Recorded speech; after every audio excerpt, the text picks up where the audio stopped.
ಸಂಧ್ಯಾ ಎನ್ನುವ ಹುಡುಗಿ ಊರಲ್ಲಿ ಎಲ್ಲರ ಜೊತೆ ತುಂಬಾ ಲವಲವಿಕೆಯಿಂದ ಸಂತೋಷವಾಗಿ ಮಾತಾಡ್ತಾ ಇದ್ಲು. ಹೀಗಿರುವಾಗ ಆ ಕಡೆ ಹೋಗುವಂತ ಹರೀಶ್ ಸಂಧ್ಯನನ್ನು ನೋಡಿ ತುಂಬಾನೇ ಇಷ್ಟಪಟ್ಟ. ಸಂಧ್ಯಾ ಜೊತೆ ಮಾತನಾಡಲು ಪ್ರಯತ್ನ ಪಟ್ಟ. ಇಲ್ನೋಡು ನಿಮ್ಮಿ, ನಿನ್ನ ಹೆಸರೇನು? ನೀನು ಯಾರ ಮಗಳು? ಈ ಊರಲ್ಲೇ ಇರ್ತೀಯಾ? ನಿನ್ನ ಮನೆಯಲ್ಲಿ? ಹೌದು, ಯಾರ್ ನೀವು? ನನ್ನ ವಿಚಾರದ ಬಗ್ಗೆ ನೀವ್ಯಾಕೆ ಕೇಳ್ತಿದ್ದೀರಾ? ನಾನ್ ಯಾಕೆ ಎಲ್ಲವನ್ನು ನಿಮ್ ಜೊತೆ ಹೇಳ್ಬೇಕು? ನೀವೇನು ನನ್ನ ಸಂಬಂಧಿಕರಾ? ಅಯ್ಯೋ, ಕೋಪ ಮಾಡ್ಕೋಬೇಡಿ. ನೀವು ನೋಡ್ಲಿಕ್ಕೆ ತುಂಬಾ ಸುಂದರವಾಗಿದ್ದೀರಾ. ಅದು ಮಾತ್ರ ಅಲ್ಲದೆ ನಿಮ್ಮ ಕೂದಲು ತುಂಬಾನೇ ಸುಂದರವಾಗಿದೆ. ಅದಕ್ಕೆ ಕೇಳ್ದೆ. ಅದು ಅಲ್ದೆ ನಾನೊಂದು ಅಡ್ರೆಸ್ನ ಹುಡುಕೊಂಡ್ ಬಂದೆ. ಅವರ ಮಗಳನ್ನು ನೋಡ್ಲಿಕ್ಕೆ ಬಂದಿದ್ದೀನಿ. ಆ ಅಡ್ರೆಸ್ ಎಲ್ಲಿ ಅಂತ ನನಗೆ ಗೊತ್ತಾಗ್ತಾ ಇಲ್ಲ. ನೀವು ಸ್ವಲ್ಪ ಹೇಳ್ಬೋದಾ? ಹೆಣ್ಮಕ್ಳ ಜೊತೆ ಮಾತಾಡುವಾಗ ಸ್ವಲ್ಪ ನೋಡ್ಕೊಂಡು ಮಾತಾಡಿ. ಹೌದು, ಆ ಹುಡುಗಿಯ ಮನೆಯಲ್ಲಿ? ಸತ್ಯನಾರಾಯಣ ಮಾಸ್ಟ್ರು ಇದ್ದಾರೆ ಅಲ್ವಾ, ಅವ್ರ ಮನೆಗೇನೆ. ಸತ್ಯನಾರಾಯಣ ಮಾಸ್ಟ್ರು ಮನೆಗ? ಅವ್ರ ಹತ್ರ ನಿಮಗೇನ್ ಕೆಲಸ ಇದೆ? ನಾನು ಕೂಡ ಪಕ್ಕದ ಊರಲ್ಲಿ ಅವರ ರೀತಿನೇ ಟೀಚರ್ ಕೆಲಸ ಮಾಡ್ತಾ ಇದ್ದೀನಿ. ಅವ್ರ ಮಗಳನ್ನ ನೋಡ್ಲಿಕ್ಕೆ ಬರಕ್ ಕೇಳಿದ್ರು. ಅದಕ್ಕೆ ರೀ ನಾನು ಬಂದೆ. ಸರಿ, ನಾನು ಅವ್ರ ಮನೇನ ದೂರದಿಂದ ತೋರಿಸ್ತೀನಿ. ನನ್ ಮನೆ ಬೇರೆ ದಾರಿ, ನೀವು ನೋಡ್ಕೊಂಡು ಹೋಗಿ. ಹರೀಶ್ ಏನೋ ಸರಿ ಅಂತ ಹೇಳಿದ ಕಾರಣ ಸಂಧ್ಯಾ ಮನೆಯನ್ನು ತೋರಿಸಿ ಅಲ್ಲಿಂದ ಹೊರಟೋದ್ಲು. ರಮೇಶ್ ಸತ್ಯನಾರಾಯಣನವರ ಮನೆಗೆ ಹೋದ. ಬನ್ನಿಪ್ಪ, ಹೇಗಿದ್ದೀರಾ? ಚೆನ್ನಾಗಿದ್ದೀರಾ? ಮನೆ ಹುಡುಕದ್ರಲ್ಲಿ ಯಾವ ತೊಂದ್ರೆನೂ ಆಗಿಲ್ಲ ಅಲ್ವಾ? ತುಂಬಾ ಈಸಿಯಾಗಿ ಮನೆ ಸಿಕ್ತಲ್ವಾ? ನಾನು ಚೆನ್ನಾಗಿದ್ದೀನಿ ರೀ. ಮನೆ ಹುಡುಕದ್ರಲ್ಲಿ ಯಾವ ಕಷ್ಟನೂ ಇರ್ಲಿಲ್ಲ ನನಗೆ. ನಾನು ಒಂದ್ ಹುಡುಗಿ ಜೊತೆ ನಿಮ್ ಮನೇನ ಕೇಳ್ದೆ. ಆ ಹುಡುಗಿನೇ ನನಗೆ ಅಡ್ರೆಸ್ ತೋರ್ಸಿದ್ಲು. ತಂದೆ ತಾಯಿನ ಯಾಕಪ್ಪ ಕರ್ಕೊಂಬರ್ಲಿಲ್ಲ?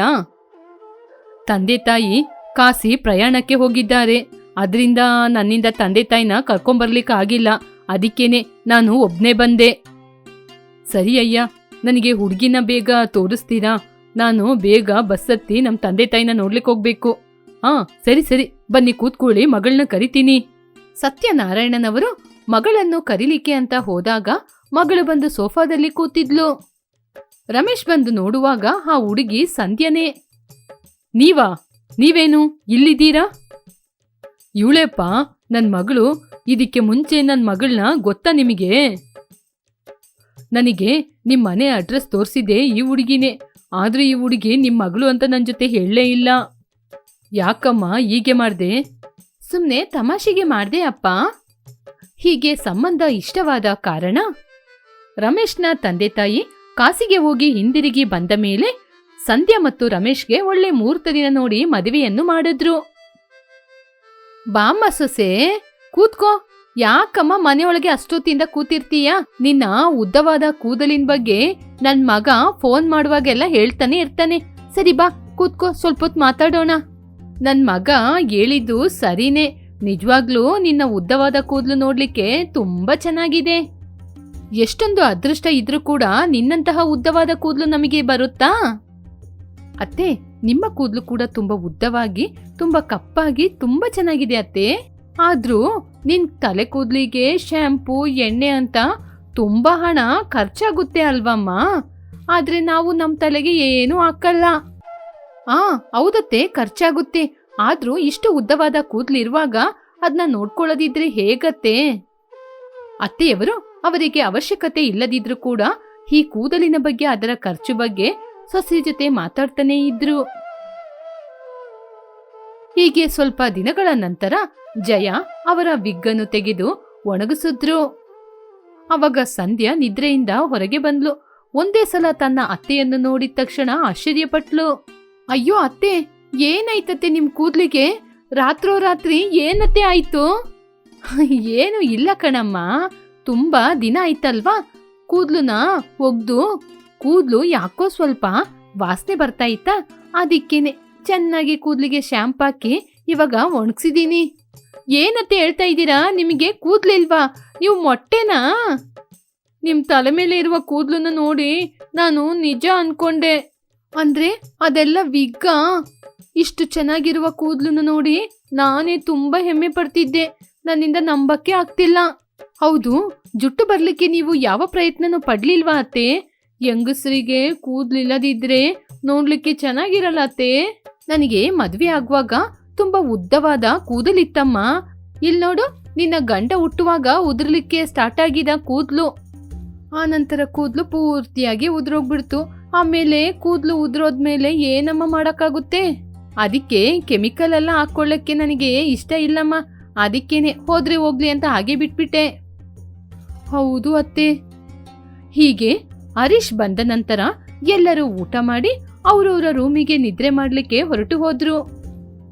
ರೀ, ನನಗೆ ಇವತ್ತೇ ಗೊತ್ತಾಗಿದ್ದು ನಿಮ್ಮಮ್ಮನಿಗೆ ಬೋಳು ತಲೆ ಅಂತ. ಅವರು ಇಟ್ಕೊಂಡಿರೋದು ವಿಗ್ಗು ಅಂತ ರೀ. ಅದ್ರಲ್ಲೇನಿದೆ, ಅಮ್ಮನಿಗೆ ಜುಟ್ಟು ಇಲ್ಲ ಅಂತ ಅಮ್ಮ ವಿಗ್ ಇಟ್ಕೊಂಡಿದ್ದಾರೆ. ಈ ವಿಷಯ ನಿನಗೆ ಗೊತ್ತಾಗಿಲ್ಲಲ್ಲ, ಅದಕ್ಕೆ ನೀನು ಆಶ್ಚರ್ಯ ಪಡ್ತಿದೀಯ. ಹಾಗಾದ್ರೆ ನನಗೆ ಯಾಕೆ ಹೇಳಲಿಲ್ಲ? ಇದೆಲ್ಲ ಹೇಳ್ಕೊಳ್ಳುವ ವಿಚಾರನ ಹೇಳು. ಬೆಳಿಗ್ಗೆ ನನಗೆ ಆಫೀಸಿಗೆ ಹೋಗ್ಬೇಕು ಸತ್ಯ. ಇವಾಗ ಇದೆಲ್ಲ ಮಾತಾಡ್ಬೇಕಾದ ಅವಶ್ಯಕತೆ ಇದೆಯಾ ಹೇಳು? ನಾನು ಈ ಮನೆಯ ಸೊಸೆರಿ. ಇಲ್ಲಿರುವ ವಿಚಾರವೆಲ್ಲ ನನಗೆ ಗೊತ್ತಾಗ್ಬೇಕಲ್ವಾ? ನೀವು ಪ್ರತಿಯೊಂದಕ್ಕೂ ನನ್ನನ್ನು ಪ್ರಶ್ನೆ ಕೇಳಿದ್ರೆ ಹೇಗೆ ರೀ? ಹೀಗೆ ಸಂಧ್ಯಾ ಮಾತನಾಡುವಾಗ ಹರೀಶಿಗೆ ನಿದ್ರೆ ಜಾಸ್ತಿಯಾಗಿ ಅವನು ನಿದ್ರೆ ಮಾಡ್ಲಿಕ್ಕೆ ಅಂತ ಮಂಚದ ಕಡೆಗೆ ವೇಗವಾಗಿ ಬಂದ. ಆಗ ಅವನ ತಲೆ ಮೇಲೆ ಇದ್ದ ವಿಗ್ಗು ಕೆಳಗೆ ಬಿದ್ದೋಯ್ತು. ಅಯ್ಯೋ ದೇವ್ರೇ, ನಿಮ್ ತಲೆಯಲ್ಲೂ ಕೂದ್ಲೇ ಇಲ್ವಾ? ನಿಮ್ ತಲೆಯಲ್ಲಿರೋದು ವಿಗ್ಗಾ? ಅಯ್ಯೋ ದೇವ್ರೇ, ನೀವು ನಮ್ಮೆಲ್ಲರನ್ನ ಮೋಸ ಮಾಡ್ಬಿಟ್ರಿ. ನಿಮ್ಮ ಮನೆಯಲ್ಲಿ ಎಲ್ಲರೂ ಬೋಳು ತಲೆಯಾಗೇ ಇದ್ದೀರಾ. ನನಗೆ ಗಂಡ ಬೇಡ, ಅತ್ತೆ ಬೇಡ, ನನಗೆ ಈ ಮನೆನೇ ಬೇಡ. ನಾನು ನನ್ನ ಮನೆಗೆ ಹೋಗ್ತೀನಿ. ತಲೆ ಮೇಲೆ ಒಂದು ಕೂದಲು ಕೂಡ ಇಲ್ಲದವ್ರ ಜೊತೆ ನಾನು ಜೀವನ ಮಾಡೋದಿಲ್ಲ. ಇಲ್ಲ ಸತ್ಯ, ನನ್ನ ತಪ್ಪಾಗಿ ತಿಳ್ಕೊಬೇಡ. ನಿನ್ ಜೊತೆ ಹೇಳ್ಬಾರ್ದು ಅಂತ ಅನ್ಕೊಂಡಿರ್ಲಿಲ್ಲ. ಆದ್ರೆ ಸ್ವಲ್ಪ ದಿನಗಳ ಹಿಂದೆ ನಮ್ಮ ತಲೆಯಲ್ಲಿರುವ ಕೂದಲು ಉದ್ರೋಗ್ಬಿಡ್ತು. ಹುಟ್ಟುವಾಗ ನಾನೇನು ಬೋಳು ತಲೆಯಾಗಿ ಹುಟ್ಲಿಲ್ಲ. ಆದ್ರೆ ಕೂದ್ಲಿಲ್ಲ ಅಂತೇಳಿ ನನ್ನ ಬಿಟ್ಟು ಹೋಗ್ಬಿಡ್ತೀಯಾ? ಕೂದ್ಲು ಇಲ್ಲ ಅಂತ ಬಿಟ್ಬಿಟ್ಟು ಹೋಗೋದು ತುಂಬಾ ದೊಡ್ಡ ತಪ್ಪು. ನನಗೆ ಅದೆಲ್ಲ ಗೊತ್ತಿಲ್ಲ ರೀ. ನೀವು ಕೊಟ್ಟಂತಹ ಶಾಕ್ನಿಂದ ನನ್ನ ಕೈಕಾಲು ತಲೆ ಯಾವುದೂ ಓಡ್ತಾ ಇಲ್ಲ. ನಾನು ನಮ್ಮ ತಾಯಿ ಮನೆಗೆ ಹೋಗ್ಲೇಬೇಕು. ಹೀಗೆ ಮರುದಿನ ಬೆಳಿಗ್ಗೆನೆ ಸಂಧ್ಯಾ ಅವಳ ಮನೆಗೆ ಹೊರಟೋಗ್ಬಿಟ್ಲು. ಅಪ್ಪ, ನಿಮ್ಗೆ ಗೊತ್ತಾ, ಅವ್ರ ಮನೇಲಿ ಯಾರಿಗೂ ತಲೆಯಲ್ಲಿ ಕೂದ್ಲಿಲ್ಲ ಅಂತ ನಮ್ಮ ಜೊತೆ ಹೇಳಲೇ ಇಲ್ಲ. ಅದ್ರಲ್ಲೂ ನಮ್ಮ ಅತ್ತೆಯವರು ಆ ಕೂದ್ಲಿಗೆ ಶ್ಯಾಂಪ್ ಹಾಕಿ ಹೊಗ್ದು ಒಣಗಿಸಿದ್ರು. ನಿಮ್ಮ ಅಳಿಯ ಕೂಡ ಹಾಗೇನೆ ಅಪ್ಪ. ವಿಗ್ ಹಾಕೊಂಡು ನಮ್ಮ ಮನೆಗೆ ಬಂದು ಆ ವಿಗ್ಗಲ್ಲೇ ನನ್ನ ಕೂಡ ಮದ್ವೆ ಮಾಡ್ಕೊಂಡ್ರು. ಇವತ್ತು ಆ ವಿಗ್ಗು ಬಿಚ್ಚೋಗಿ ಕೆಳಗೆ ಬಿದ್ಬಿಡ್ತಪ್ಪ. ಇಲ್ಲಿ ನೋಡಮ್ಮ, ನಾನು ಇದ್ರ ಬಗ್ಗೆ ಆಮೇಲೆ ಮಾತಾಡ್ತೀನಿ. ನೀನು ತುಂಬಾ ಆಯಾಸದಿಂದ ಬಂದಿರ್ತೀಯ. ಮೊದ್ಲೇ ಬಿಸ್ಲಲ್ವಮ್ಮ, ಏನಾದ್ರೂ ಕುಡಿದು ಸ್ವಲ್ಪ ಹೊತ್ತು ಆರಾಮವಾಗಿ ರೆಸ್ಟ್ ಮಾಡಮ್ಮ. ಸಂಧ್ಯಾ ಸ್ವಲ್ಪ ಹೊತ್ತು ವಿಶ್ರಾಂತಿ ತೆಗೆದುಕೊಂಡು ನಿದ್ರೆಯಿಂದ ಎದ್ದು ಬಂದು ಕೂತ್ಲು. ಅಮ್ಮ ಸಂಧ್ಯಾ, ಇವಾಗ ಹೇಳಮ್ಮ, ನಿನ್ನ ಗಂಡನ ಮನೆಯಲ್ಲಿ ನಿನ್ನ ಗಂಡ, ಅತ್ತೆ, ಮಾವ ಯಾರಾದ್ರೂ ಏನಾದ್ರೂ ಹೇಳಿದ್ರಾ?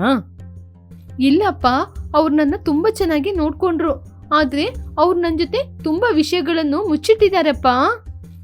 ನಿಮ್ಮ ಅಳಿಯಂದ್ರಿಗೆ ತಲೆಯಲ್ಲಿ ಒಂದು ಕೂದ್ಲಿಲ್ಲ, ಹಾಗೇನೆ ನಮ್ಮ ಅತ್ತೆಗೆ ಕೂಡ ಒಂದು ಕೂದ್ಲಿಲ್ಲ. ಆದ್ರೂ ಅವರು ನನ್ನ ಮದ್ವೆ ಮಾಡ್ಕೊಂಡು ಹೋದ್ರಲ್ವಪ್ಪ. ಅದಕ್ಕೆ ಅಂತ ಅಷ್ಟೊಂದು ಗಲಾಟೆ ಮಾಡಿ ನೀನು ಬಂದ್ಬಿಟ್ಟಿಯಮ್ಮ. ನಿನ್ ಗಂಡನಿಗೆ ತಲೆಯಲ್ಲಿ ಕೂದ್ಲಿಲ್ಲ ಅಂತ ನನಗೆ ಮೊದ್ಲೇ ಗೊತ್ತಮ್ಮ. ಈ ಸಂಬಂಧದ ಬಗ್ಗೆ ನಾನು ವಿಚಾರಿಸಿದಾಗ ನಿನ್ ಗಂಡ ಎಲ್ಲ ವಿಚಾರವನ್ನು ನನ್ನ ಜೊತೆ ಹೇಳ್ಬಿಟ್ರಮ್ಮ. ನಾನೇ ಅವನಿಗೆ ಪರವಾಗಿಲ್ಲ ಅಂತ ಸಮಾಧಾನ ಹೇಳಿ ನಿನ್ ಜೊತೆ ಮದ್ವೆ ಮಾಡಿಸ್ದೆ. ಹಾಗಾದ್ರೆ ನೀವು ಕೂಡ ನನ್ನ ಜೊತೆ ವಿಷಯವನ್ನು ಮುಚ್ಚಿಟ್ಟು ನನಗೆ ದ್ರೋಹ ಮಾಡಿದ್ರಾ?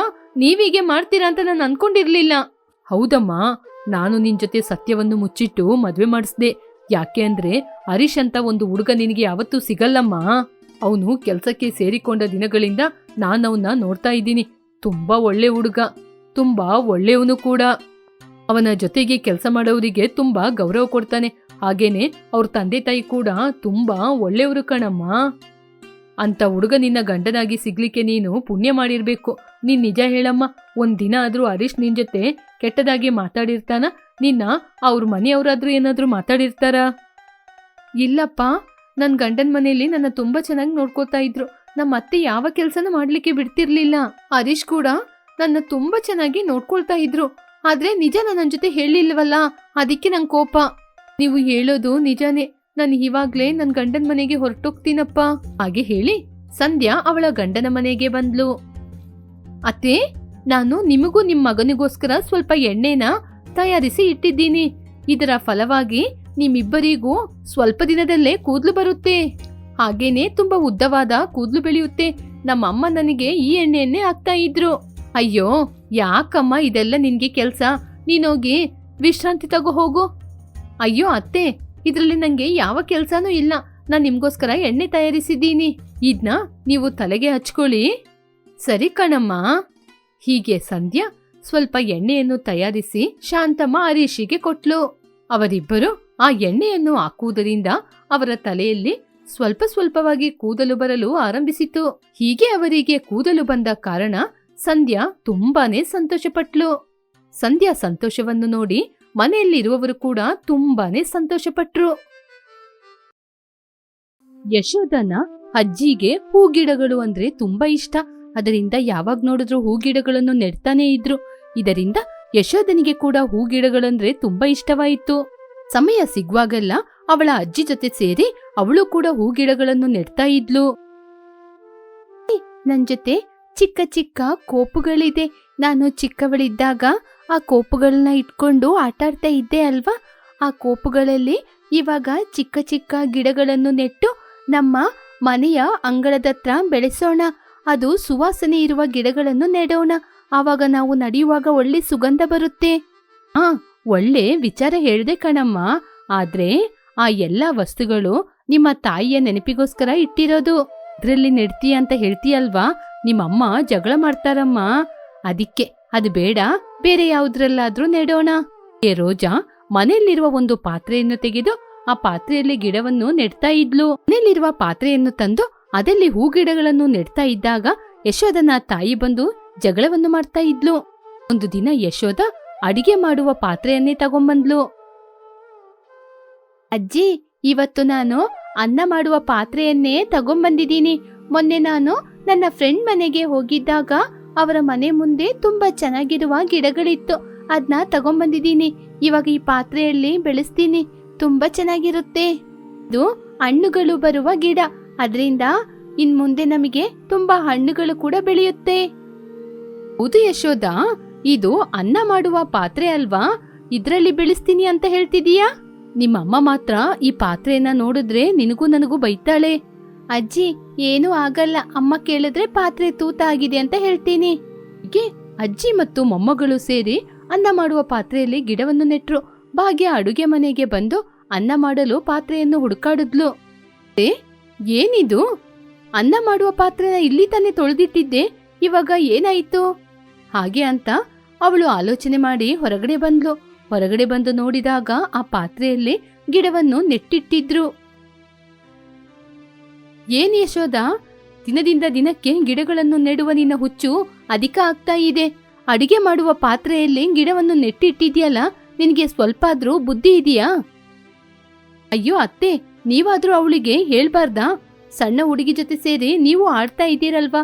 ನೀವಾದ್ರೂ ಅವಳಿಗೆ ಬುದ್ಧಿ ಹೇಳ್ಬೇಕಾಗಿತ್ತು ತಾನೆ. ನಾವು ಇವಾಗ ಯಾವುದ್ರಲ್ಲಿ ಅನ್ನ ಮಾಡೋದು, ಯಾವುದ್ರಲ್ಲಿ ಅಡಿಗೆ ಮಾಡೋದು? ಅದಲ್ಲಮ್ಮ, ಈ ಪಾತ್ರೆ ತೂತು ಆಗಿದೆ. ಅದಕ್ಕೇನೆ ಇದರಲ್ಲಿ ಗಿಡನ ನೆಡ್ತಾ ಇದ್ದೀವಿ. ಹಾಗೆ ನಾವು ನೋಡದೆ ಮನೇಲಿರುವ ಪಾತ್ರೆನ ತಂದು ನೆಡ್ತೀವಾ? ನಾನು ಅಡಿಗೆ ಮಾಡುವಾಗ ಪಾತ್ರೆಯಲ್ಲಿ ಎಲ್ಲೋ ತೂತಿರ್ಲಿಲ್ವಲ್ಲ. ನೀವೇ ಏನಾದ್ರೂ ಮಾಡಿರ್ಬೇಕು. ಗಿಡಗಳ ಹುಚ್ಚಿಗೋಸ್ಕರ ನೀವೇ ಇಬ್ರೇ ಏನಾದ್ರೂ ಮಾಡಿರ್ಬೇಕು. ಮೊದ್ಲು ಒಂದು ಒಳ್ಳೆ ಹುಡುಗನ ನೋಡಿ ನಿನ್ಗೆ ಮದುವೆ ಮಾಡಿಸ್ತೀನಿ. ಅಯ್ಯೋ ಭಾಗ್ಯ, ಏನೇ ಮಾತಾಡ್ತಾ ಇದ್ದೀಯಾ? ಇನ್ನು ಇವಳು ಸಣ್ಣ ಮಗು ಕಣೆ. ಇಲ್ಲಿ ನೋಡಿ ಅತ್ತೆ, ನಿಮ್ಮಿಂದಾನೆ ತುಂಬಾ ಇವಳಿಗೆ ಹಠ ಜಾಸ್ತಿ ಆಗಿದೆ. ನಿಮ್ಮ ಮುದ್ದಿಂದಾನೆ ಇವಳು ಹೀಗೆ ಆಗಿರೋದು. ಮದುವೆಯಾಗಿ ಅತ್ತೆ ಮನೆಗೆ ಹೋದ್ಮೇಲೆ ಅಡುಗೆ ಕೆಲಸ ಮನೆ ಕೆಲಸ ಮಾಡದೆ ಅಲ್ಲಿ ಕೂಡ ಗಿಡಗಳನ್ನು ನೆಡ್ತಾ ಕೂತಿರ್ತಾಳೆ. ಅವಳ ಗಂಡನ ಮನೆಯಲ್ಲಿ ನಿಮ್ ತಂದೆ ತಾಯಿ ಮನೆಯಲ್ಲಿ ಏನ್ ಹೇಳ್ಕೊಟ್ರು ಅಂತ ನಮ್ಮನ್ನೇ ಬೈಯೋದು. ಹೀಗೆ ಮಾತಾಡ್ತಾನೆ ಸ್ವಲ್ಪ ದಿನದಲ್ಲೇ ಒಂದು ಒಳ್ಳೆ ಮುಹೂರ್ತ ದಿನ ನೋಡಿ ಯಶೋಧನನಿಗೆ ಮದ್ವೆ ಮಾಡಿದ್ಲು ಭಾಗ್ಯಂ. ಮದುವೆ ಆದ ನಂತರ ಯಶೋಧನ ಜೊತೆ ಸೇರಿ ಅವಳ ತಾಯಿ ಮತ್ತು ಅಜ್ಜಿ ಇಬ್ಬರು ಅವಳ ಜೊತೆನೆ ಅವರ ಮನೆಗೆ ಹೋದ್ರು. ಯಶೋಧನ ಗಂಡನ ಮನೆಯವರು ಸ್ವಲ್ಪ ಹಣ ಇರುವವರು. ಹಬ್ಬ ಅತ್ತಿಗೆ, ನಿಮ್ ಮನೆ ತುಂಬಾ ಚೆನ್ನಾಗಿದೆ. ಮುಂದುಗಡೆ ಸ್ವಲ್ಪ ಜಾಗ ಕೂಡ ಇದೆ. ನಿಮ್ಗೂ ಕೂಡ ಗಿಡಗಳಂದ್ರೆ ತುಂಬಾ ಇಷ್ಟ ಅನ್ಸುತ್ತೆ. ತುಂಬಾ ಹೂ ಗಿಡಗಳನ್ನ ಬೆಳೆಸಿದೀರಾ. ನೋಡ್ಲಿಕ್ಕೆ ಎರಡು ಕಣ್ಣು ಸಾಕಾಗ್ತಾ ಇಲ್ಲ. ಹೌದಮ್ಮ, ನಿಮ್ಮ ಮನೆ ಮುಂದೆ ತುಂಬಾ ಗಿಡಗಳು ತುಂಬಾ ಚೆನ್ನಾಗಿದೆ. ಎಲ್ಲ ವೆರೈಟಿ ಆಗಿದೆ. ಅದನ್ನ ನೋಡುವಾಗನೇ ತುಂಬಾನೇ ಸಂತೋಷ ಆಗ್ತಿದೆ. ಹಾ, ಹೌದೌದು. ಹೊರಗಿನ ಊರಿಂದ ತುಂಬಾ ಗಿಡಗಳನ್ನು ತಂದು ನನ್ನ ಕೆಲ್ಸದವ್ರ ಜೊತೆ ನಡೆಸಿದೀನಿ. ತುಂಬಾನೇ ಹೂ ಗಿಡಗಳಿದೆ. ಹಾಗೇನೆ ಅವುಗಳನ್ನ ನೋಡ್ಕೊಳ್ಳಿಕ್ಕೆ ಒಬ್ಬ ಕೆಲ್ಸದವನ್ನ ಇಟ್ಟಿದೀನಿ. ಹೀಗೆ ಹೂ ಗಿಡಗಳನ್ನ ಬೆಳೆಸೋದು ಅಂದ್ರೆ ತುಂಬಾ ಇಷ್ಟ ಕಣ್ರಿ. ಹಬ್ಬ, ಅತ್ತೆ ಸೊಸೆ ಇಬ್ರು ಒಂದೇ ರೀತಿ ಆಗ್ಬಿಟ್ಟಿದೀರಾ. ನನ್ನ ಮಗಳಿಗೂ ಕೂಡ ಗಿಡಗಳನ್ನ ಬೆಳೆಸೋದು ಅಂದ್ರೆ ತುಂಬಾ ಇಷ್ಟ. ಅಜ್ಜಿಯಿಂದಾನೆ ಅವಳಿಗೆ ಗಿಡಗಳು ನೆಡುವುದು ತುಂಬಾ ಅಭ್ಯಾಸ ಆಗ್ಬಿಟ್ಟಿದೆ. ಅಜ್ಜಿ ಮೊಮ್ಮಗಳು ಇಬ್ರು ಸೇರಿ ಗಿಡ ನೆಡುವುದನ್ನು ನೋಡಿ ನಾನು ಕೂಡ ಎಷ್ಟೊಂದ್ಸಲ ಕೋಪ ಪಟ್ಟಿದ್ದೀನಿ. ಹೀಗೆ ಇಬ್ಬರು ಯಶೋದನ ಅತ್ತೆ ಜೊತೆ ಮಾತನಾಡಿ ಯಶೋದನ ಅಲ್ಲಿ ಬಿಟ್ಟು ಅವರ ಮನೆಗೆ ಹೊರಟು ಹೋದ್ರು. ಹೀಗೆ ದಿನಗಳು ಕಳೀತಾ ಇತ್ತು. ಸ್ವಲ್ಪ ದಿನಗಳ ನಂತರ ರೋಜಾ ಅವಳ ಮನೆಯ ಹೊರಗಡೆ ಹೂ ಗಿಡಗಳಿಗೆ ನೀರನ್ನು ಹಾಕ್ತಾ ಇರುವಾಗ, ಏನಮ್ಮ ಯಾವಾಗ ನೋಡಿದ್ರು ಹೂ ಗಿಡಗಳ ಹತ್ರ ಇರ್ತೀಯಾ? ಒಳಗೆ ಬಂದು ಅಡಿಗೆ ಮಾಡ್ಬೇಕಲ್ವಾ? ದಿನದಲ್ಲಿ ಒಂದು ಅರ್ಧ ಗಂಟೆ ಗಿಡಗಳ ಹತ್ರ ಇದ್ರೆ ಏನೂ ತೊಂದರೆ ಇಲ್ಲ. ಆದ್ರೆ ದಿನವಿಡೀ ಗಿಡಗಳ ಹತ್ರ ಇದ್ರೆ ನಿನ್ನ ಈ ಮನೆನ ನಿನ್ ಗಂಡನ ಯಾರಮ್ಮ ನೋಡ್ಕೊಳ್ಳೋದು? ಯಾವಾಗ ನೋಡಿದ್ರು ಹೊರಗಿನೇ ಇದ್ರೆ ಅಕ್ಕಪಕ್ಕ ಮನೆಯವರು ಏನಮ್ಮ ತಿಳ್ಕೊತಾರೆ? ಅಯ್ಯೋ ಅತ್ತೆ, ನನ್ನನ್ನು ಕ್ಷಮಿಸಿ ಅತ್ತೆ. ಇನ್ಮುಂದೆ ದಿನದಲ್ಲಿ ಬೆಳಿಗ್ಗೆ ಅರ್ಧ ಗಂಟೆ, ಸಂಜೆ ಅರ್ಧ ಗಂಟೆ ಗಿಡಗಳನ್ನ ನೋಡ್ಕೊಂಡು ನೀರ್ ಹಾಕ್ತಾ ಇರ್ತೀನಿ. ಅದನ್ನು ಬಿಟ್ರೆ ಆಮೇಲೆ ದಿನವಿಡೀ ಮನೆಯೊಳಗೆ ಕೂತ್ಕೊಂಡು ಅಡ್ಗೆ ಕೆಲ್ಸನ ಮಾಡ್ತಾ ಇರ್ತೀನಿ. ನನಗೆ ಗಿಡ ಅಂದ್ರೆ ತುಂಬಾ ಇಷ್ಟ ಅತ್ತೆ. ಹಾಗೆ ಹೇಳಿ ಯಶೋದ ಅಂದಿನಿಂದ ಸಂಜೆ ಸ್ವಲ್ಪ ಹೊತ್ತು, ಬೆಳಿಗ್ಗೆ ಸ್ವಲ್ಪ ಹೊತ್ತು ಮಾತ್ರ ಗಿಡಗಳ ಹತ್ರ ಇರ್ತಾ ಇದ್ಲು. ಉಳಿದ ಸಮಯದಲ್ಲಿ ಮನೆಯೊಳಗೇನೆ ಕೂತ್ಕೊಂಡು ವೇಗವಾಗಿ ಮನೆ ಕೆಲ್ಸನ ಮುಗಿಸ್ತಾ ಇದ್ಲು. ದಿನದ ಸಮಯದಲ್ಲಿ ಅವಳಿಗೆ ಏನ್ ಮಾಡ್ಬೇಕು ಅಂತ ಗೊತ್ತಾಗದೆ ಮನೆಯೊಳಗೇನೆ ಆ ಕಡೆ ಈ ಕಡೆ ಸುತ್ತಾಡ್ತಾ ಇದ್ಲು.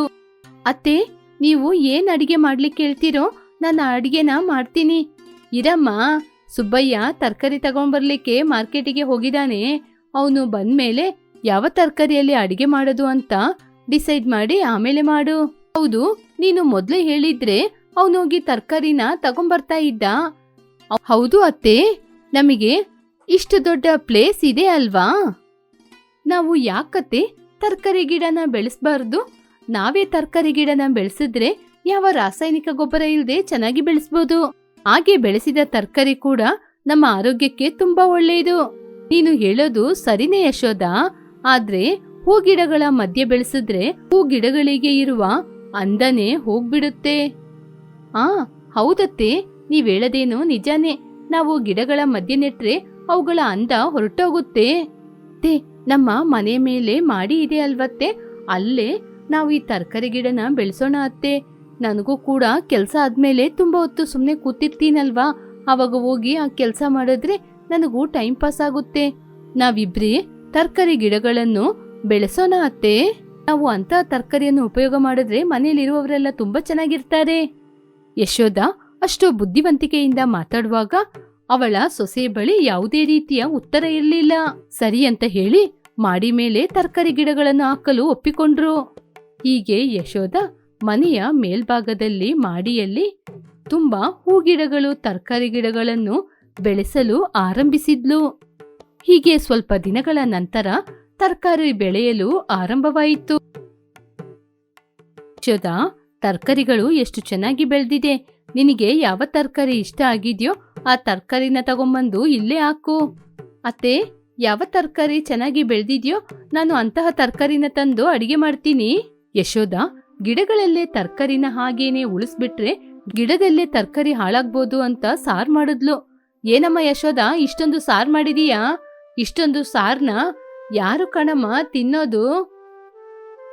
ಅತ್ತೆ, ಇದು ಗಿಡದಲ್ಲೇ ಇದ್ರೆ ಇನ್ನು 2 ದಿನದಲ್ಲಿ ಹಾಳಾಗುತ್ತೆ ಅಂತ ಅದನ್ನ ಕುಯ್ದು ಸಾರ್ ಮಾಡ್ಬಿಟ್ಟೆ. ಹೌದು ಕಣಮ್ಮ, ಇಷ್ಟೊಂದು ಸಾರ್ನ ಯಾಕೆ ಮಾಡಿದೀಯಾ? ನಾವು ಇರದೆ 4 ಜನ ಆಗಿರುವಾಗ ಇಷ್ಟೊಂದು ಸಾರ್ನ ಮಾಡ್ಬೇಕಾಗಿತ್ತಾ?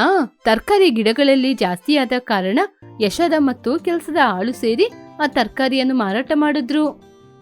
ಹೀಗೆ ಮಾರಾಟ ಮಾಡಿ ಬಂದ ಹಣದಲ್ಲಿ ಸ್ವಲ್ಪ ಹಣವನ್ನು ಅತ್ತೆಗೆ ಕೊಟ್ಲು. ಏನಮ್ಮ ಯಶೋದ, ಬೆಳಿಗ್ಗೆ ಹೋದೆ, ಇವಾಗ್ಲೇ ಬರ್ತಾ ಇದೀಯಾ? ಹೌದು, ಬೆಳಿಗ್ಗೆ ಹೋಗಿದ್ದೆ ಅಲ್ವಾ? ಯಾಕೆ ಹೇಳ್ದೆ ಎಲ್ಲಿಗೋಗಿದ್ದೆ? ಹೌದು, ಸುಬ್ಬಯ್ಯನ ಮನೆಯಲ್ಲಿ ಅಷ್ಟೊಂದು ಕೆಲಸ ಇಟ್ಕೊಂಡು ನೀನೆಲ್ಲ ಹೋಗಿದ್ದೆ? ನಾನು ಸುಬ್ಬಯ್ಯನನ್ನು ಕರ್ಕೊಂಡು ಮಾರ್ಕೆಟಿಗೆ ಹೋಗಿ ತರಕಾರಿ ವ್ಯಾಪಾರ ಮಾಡಿ ಬಂದೆ. ನಿಮಗೆ ಗೊತ್ತಾ, ತುಂಬಾ ಜನರು ಬಂದು ನನ್ನ ಬಳಿ ತರಕಾರಿ ತಗೊಂಡ್ರು. ರಾಸಾಯನಿಕ ಗೊಬ್ಬರ ಉಪಯೋಗ ಮಾಡಿದ ತರಕಾರಿಗಳನ್ನು ತಿಂದು ಆರೋಗ್ಯವನ್ನು ಹಾಳು ಮಾಡ್ಕೋತಾರಲ್ವಾ, ಅದಕ್ಕೇನೆ ನಮ್ಮ ಕೈಯಲ್ಲಿರುವ ಆರೋಗ್ಯಕರವಾದ ತರಕಾರಿಯನ್ನೆಲ್ಲ ಮಾರಿ ಬಂದಿದ್ದೀನಿ. ಅಂದ್ರೆ ಒಂದು ವಾರಕ್ಕೆ ಬೇಕಾಗಿರುವ ತರಕಾರಿನ ಕುಯ್ದು ಎಲ್ಲರೂ ಅವರವರ ಮನೆಯಲ್ಲಿ ಇಟ್ಕೊಂಡಿದ್ದಾರೆ. ಯಾವ ರೀತಿಯ ತೊಂದರೆಗಳು ಬಾರದಂತೆ ನಾನು ಸಂತೆಯಲ್ಲಿ ತರಕಾರಿನ ಇಟ್ಟು ಮಾರಾಟ ಮಾಡ್ತೀನಿ ಅತ್ತೆ. ಅಂದ್ರೆ ಮಾವನವ್ರನ್ನ ನಿಮ್ ಮಗನವ್ರನ್ನ ಕೇಳುವ ಅವಶ್ಯಕತೆ ಇರಲ್ಲ ಅತ್ತೆ. ಅಯ್ಯೋ ಪರವಾಗಿಲ್ಲಮ್ಮ, ನಿನ್ಗೆ ಬುದ್ಧಿ ಅಧಿಕನೇ ಆಗಿದೆ. ತರಕಾರಿ ಜಾಸ್ತಿ ಆದ್ರೆ ನಮ್ಮ ಮನೆಯಲ್ಲಿ ಕೆಲಸ ಮಾಡೋರಿಗೆ ಸುತ್ತಮುತ್ತ ಇರುವವರಿಗೆ ಕೊಡ್ಬೋದು. ಅದನ್ನ ಬಿಟ್ಟು ನೀನ್ ತಗೊಂಡೋಗಿ ಮಾರಾಟ ಮಾಡಿ ಬರ್ತೀಯಾ? ಹೊರಗಿನವರು ಯಾರಾದ್ರೂ ನೋಡಿದ್ರೆ ನನ್ ಮನೆಗೆ ಬಂದ ಸೊಸೆ ಈ ರೀತಿ ಭಿಕ್ಷುಗಳ ಹಾಗೆ ಮಾರ್ಕೆಟಿಗೆ ಹೋಗಿ ತರಕಾರಿ ವ್ಯಾಪಾರ ಮಾಡ್ತಿದ್ದಾಳೆ ಅಂತ ಏನೇನೋ ಹೇಳ್ತಾರೆ. ಇಲ್ಲಿ ನೋಡಮ್ಮ ಯಶೋದ, ನೀನು ನನ್ ಮಾತ್ನ ಕೇಳ್ತೀಯಾ ಇಲ್ವಾ? ನನಗ್ ಗೊತ್ತಿಲ್ದೆ ಹೊರಗಡೆ ಎಲ್ಲಾದ್ರೂ ಹೋದ್ರೆ ನಿನ್ ಕಾಲ್ ಕಡಿತೀನಿ. ಇಂದ ಒಂದು ತರಕಾರಿಯನ್ನು ಕೂಡ ಮಾಡಿ ಮೇಲೆ ಬೆಳೆಸ್ಲೇಬಾರ್ದು. ಮಾಡಿ ಮೇಲೆ ತುಂಬಾನೇ ಗಲೀಜಾಗಿದೆ. ಕೆಲಸದ ಆಳುಗಳ ಜೊತೆ ಹೇಳಿ ಎಲ್ಲವನ್ನು ಕ್ಲೀನ್ ಮಾಡಿಸ್ಬೇಕು. ಹೊರಗಡೆ ಹೂ ಗಿಡದ ಹತ್ರ ಕೂಡ ಹೋಗ್ಬಾರ್ದು. ಮನೆ ಒಳಗಿನೇ ಕೆಲಸ ಮಾಡ್ಕೊಂಡು ಮನೆ ಒಳಗಿನೇ ಇರ್ಬೇಕು. ಏನಾದ್ರೂ ಬೇಕಾದ್ರೆ ನಾವೆಲ್ಲರೂ ಸೇರಿ ಹೊರಗೆ ಹೋಗೋಣ, ಅರ್ಥ ಆಯ್ತಾ? ಯಶೋಧನನಿಗೆ ಬುದ್ಧಿ ಹೇಳಿ ಅವಳು ಕೈಯಲ್ಲಿರೋ ವ್ಯಾಪಾರವನ್ನು ನಿಲ್ಸೇ ಬಿಟ್ರು. ನಂತರ ಸುಬ್ಬಯ್ಯ ತರುವ ತರಕಾರಿಯಿಂದಾನೇ ಮನೆಯಲ್ಲಿರುವವರಿಗೆ ಅಡಿಗೆ ಮಾಡಿ ಕೊಡ್ತಾ ಇದ್ಲು.